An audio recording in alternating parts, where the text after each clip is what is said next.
అతిథిగా ఆహ్వానించారు భారతీయ విద్యాభవన్కి 25 ఏళ్ల క్రితం. అక్కడికి నేను వెళ్ళాను. అప్పటి నుండి ఇప్పటి వరకు, అంతకుముందు ఎన్నేళ్ల నుంచి ఆ కార్యక్రమం నిర్వహిస్తున్నట్టు తెలియదు, అప్పటి నుండి ఇప్పటి వరకు అలా ఏకధాటిగా కార్యక్రమాలు ప్రతి సంవత్సరం నిర్వహిస్తూ ఎంతోమంది ప్రతిభామూర్తులను గౌరవిస్తూ పురస్కారాలు అందజేస్తూ ప్రోత్సహిస్తూ వస్తున్నారంటే ఎంతటి కృషి, ఎంతటి తపన, ఎంతటి ఏకాగ్రత, ఒక పని పట్ల ఎంత అంకిత భావం ఉంటే ఇవన్నీ సాధ్యం అవుతాయి. మన కిరణ్ బ్రదర్ని చూస్తున్నామని తెలుసుకోవచ్చు. నన్ను ఆహ్వానించడానికి, నేను ఆస్కార్ వచ్చిన తర్వాత మా ఊరు చల్లగరిగ, వరంగల్ జిల్లా చల్లగరిగలో నేను ఒక మంచి కార్యక్రమానికి రూపకల్పన చేశాను. అక్కడ ఒక పురాతనమైన గ్రంథాలయం ఉంటుంది, శిథిలావస్థకు చేరుకుంది. ఆ శిథిలమైపోతున్న గ్రంథాలయాన్ని మళ్ళీ పునర్నిర్మించడానికి సంకల్పించుకొని ఆ గ్రంథాలయ నిర్మాణానికి పూనుకున్నాం. దాదాపు అయిపోవచ్చింది.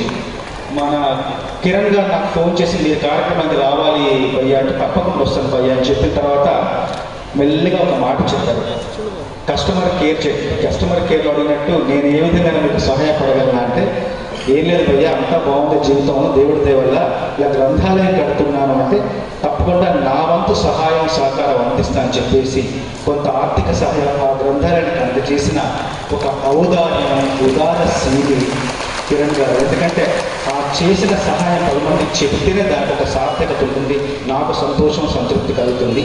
ఇక ఇలాంటి ఎన్నో కార్యక్రమాలు ఎన్నో పరోక్షంగా ప్రత్యక్షంగా ఎన్నో మంచి పనులు చేస్తూ ముందుకు వెళ్తున్న కిరణ్ గారికి ఇప్పుడు వస్తున్నప్పుడు నాతో పాటు సుమన్ చౌదరి గారు నన్ను తీసుకొచ్చారు. ఎన్నో విషయాలు తెలిసినాయి ఆయన వల్ల. ఏంటంటే కిరణ్ గారికి అమ్మా నాన్నంటే అమితమైన ప్రేమాభిమానం. పక్షులన్నా, పశువులన్నా, మొక్కలన్నా, ప్రకృతి అన్నా ఇన్ని రకాలుగా పశువుల్ని, పక్షుల్ని, మనుషుల్ని, తల్లిదండ్రుల్ని, తోటి సోదరిని ప్రేమించే కిరణ్ గారిని తప్పకుండా భగవంతుడు నిత్యం ప్రేమిస్తూనే ఉంటాడు. నిత్యం కృప, అనుగ్రహం ఆయన మీద కురిపిస్తూనే ఉంటాడు. దీంట్లో ఎలాంటి అనుమానం లేదు. ఇక్కడ మీరందరూ ఎంతో ప్రతిభావంతులు, మీరెంతో ప్రజ్ఞాశీలులు, ఎన్నో పురస్కారాలు పొందారు. నేను మీ అందరికీ ఇచ్చే ఒక చిన్న సందేశం ఏంటంటే, నా జీవితంలో ఇప్పుడు నాకు వచ్చిన ఆస్కార్ నా 28 ఏళ్ల కృషికి ఒక నిదర్శనం, ఒక కృషికి ఒక ఫలితం. ఈ 28 సంవత్సరాల్లో 860 సినిమాల్లో 3600కు పైగా పాటలు రాస్తే నాకు ఒక పురస్కారం, ఆస్కార్ పురస్కారం, అంతర్జాతీయ పురస్కారం వచ్చింది. ఈ పాట కీరవాణి గారు, రాజమౌళి గారు చెప్పిన వెంటనే 45 నిమిషాల్లో రాసేశాను. కానీ ఆ పాట పూర్తవడానికి, ఆ పాట పూర్తిగా రికార్డ్ అవ్వడానికి 19 నెలలు పట్టింది. సంవత్సరం మీద 7 నెలలు పట్టింది.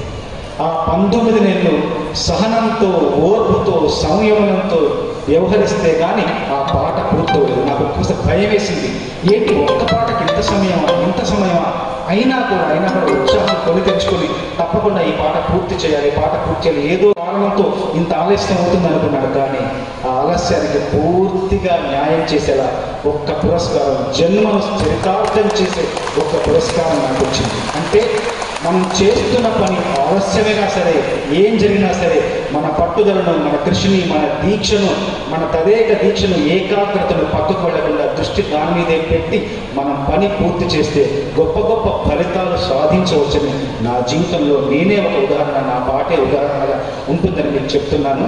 చివరిగా ఒక విషయం చెప్పాలి. పుష్ప సినిమాలో ఒక పాట రాశాను. దాంట్లో కొన్ని వాక్యాలు మీకు తప్పకుండా మీ అందరికీ పనికొస్తాయి. ఎవడ్రా నువ్వు ఇనుమును నేను, నన్ను కాల్చితి కట్టెవుతాను. ఎవడ్రా నువ్వు మట్టిని నేను, నన్ను తొక్కితే నిపుకవుతాను. ఎవడ్రా నువ్వు రాయిని నేను, గాయంగా